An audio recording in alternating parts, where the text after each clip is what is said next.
اعوذ باللہ من الشیطان اللعین الرجیم بسم اللہ الرحمن الرحیم اللہم اہدنی بالہدی وزینا بالتقوی۔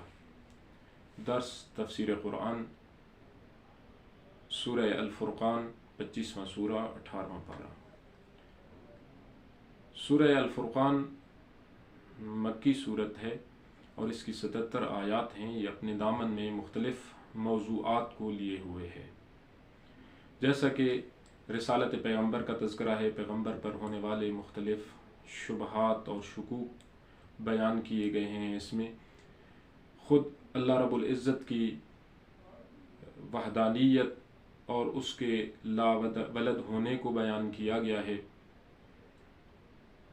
روز محشر کا بیان اور روز محشر لوگوں کا حسرت کرنا، اور اس صورت کے آخر میں عباد الرحمن یعنی اللہ کے مخلص بندوں کی خصوصیات اور صفات کا تذکرہ ہوا ہے۔ سورہ الفرقان کو فرقان کا نام اس وجہ سے دیا گیا ہے کہ اس کی پہلی آیت میں لفظ فرقان آیا ہے۔ آئیے اس سورت کی تفسیر کا آغاز کرتے ہیں۔ بسم اللہ الرحمن الرحیم، شروع اللہ کے نام سے جو بڑا مہربان رحم کرنے والا ہے۔ تبارک الذی نزل الفرقان علی عبدہ لیکون للعالمین نذیرا، بابرکت ہے وہ ذات جس نے فرقان کو نازل کیا اپنے عبد پر، تاکہ وہ عالمین کے لیے ڈرانے والا ہو۔ دین اسلام میں کسی بھی کام کا آغاز کرنے سے پہلے اللہ کا نام لے کر اس کا آغاز کرنے کی تاکید کی گئی ہے، یعنی انسان جو بھی کام کرے اس سے پہلے اپنے رب کو یاد کرے اور بسم اللہ الرحمن الرحیم پڑھے۔ جہاں بسم اللہ الرحمن الرحیم سے اپنے کام کے آغاز کی برکات ہیں اور اس کے اثرات ہیں، وہاں جو انسان اپنے کام کا آغاز بسم اللہ سے کرتا ہے تو گویا وہ اس بات کا اظہار کر رہا ہوتا ہے کہ وہ اپنے رب کی پہچان رکھتا ہے، اپنے رب کی معرفت رکھتا ہے، اس کو اپنے رب پر بھروسہ ہے اور وہ اسی پر توکل کرتا ہے اور اپنے آپ کو اسی کی پناہ میں سمجھتا ہے۔ اس صورت کی پہلی لفظ تبارک الذی، تبارک الذی سے اس کا آغاز ہو رہا ہے، یعنی بابرکت ہے وہ ذات، مبارک ہے وہ ذات کہ جس نے فرقان کو نازل کیا۔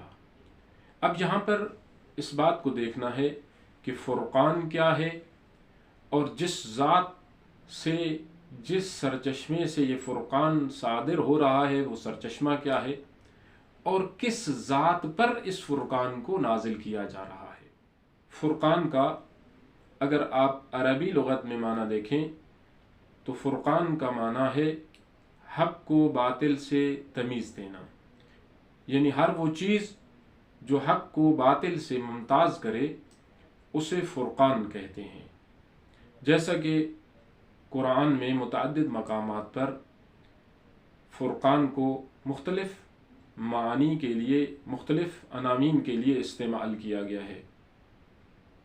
جیسا کہ ایک مقام پر روز بدر کو یوم الفرقان کہا گیا ہے کہ جہاں ایمان اور کفر کا معرکہ تھا، جہاں پہ حق و باطل کی تشخیص کا معرکہ تھا، وہاں پر اسی طرح حضرت موسیٰ کے 10 معجزات کو فرقان کا نام دیا گیا ہے، اور عقل و خرد اور روشن فکری کو بھی فرقان سے تعبیر کیا گیا ہے، یعنی یہ عقل سلیم ہے کہ جو انسان کو حق اور باطل کی پہچان بتاتی ہے۔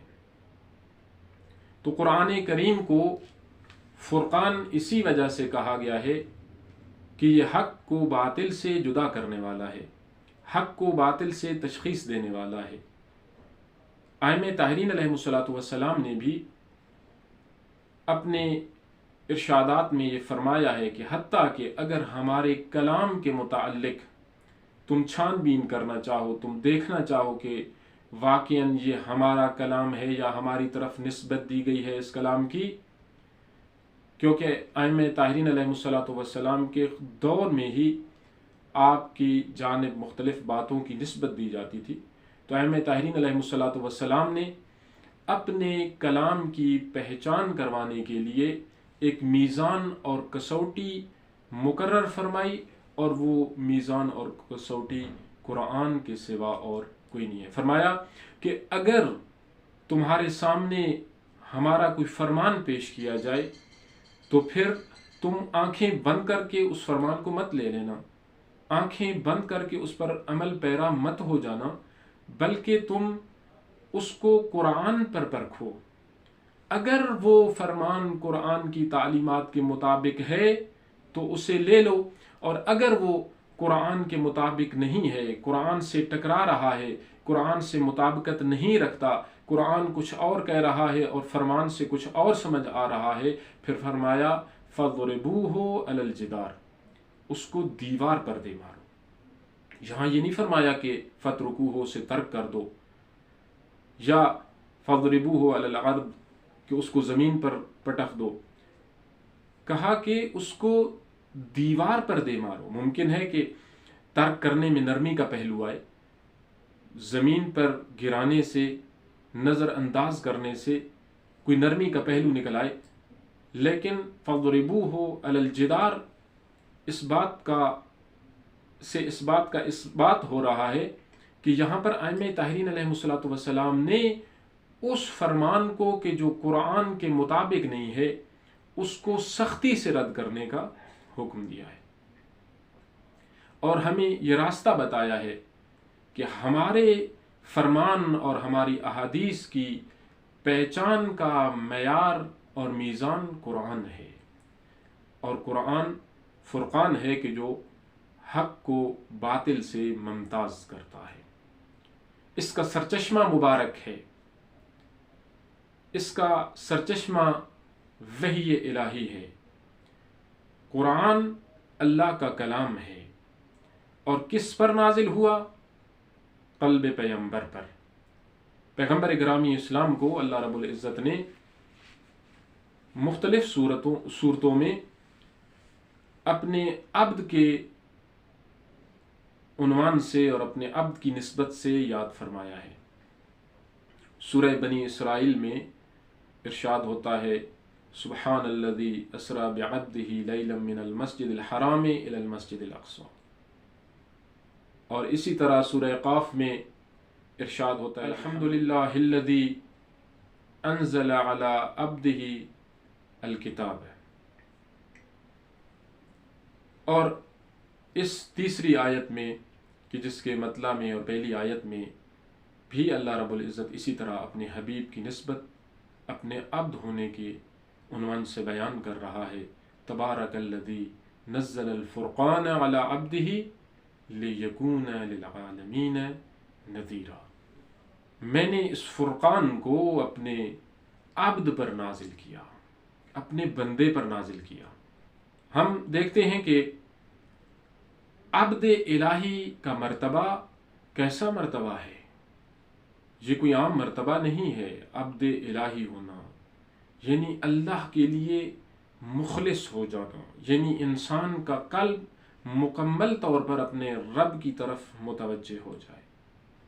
آج ہم میں سے کوئی دنیا کا بندہ ہے، کوئی شہرت کا بندہ ہے، کوئی مال و متاع کا بندہ ہے، کوئی حسن و جمال کا بندہ ہے، لیکن کتنے ایسے ہیں کہ جو رب کے بندے ہیں، اپنے پروردگار کے بندے ہیں۔ اس کی وجہ یہ ہے کہ ہمارا دل دنیا داری اور مادیات کی طرف متوجہ ہے۔ یہ دل ایک اینٹینے کی مانند ہے۔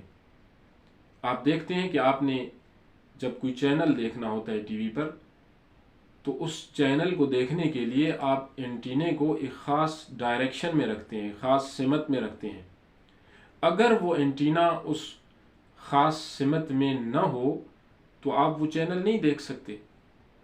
چینل دیکھنے کے لیے اینٹینے کا اس خاص سمت میں ہونا ضروری ہے۔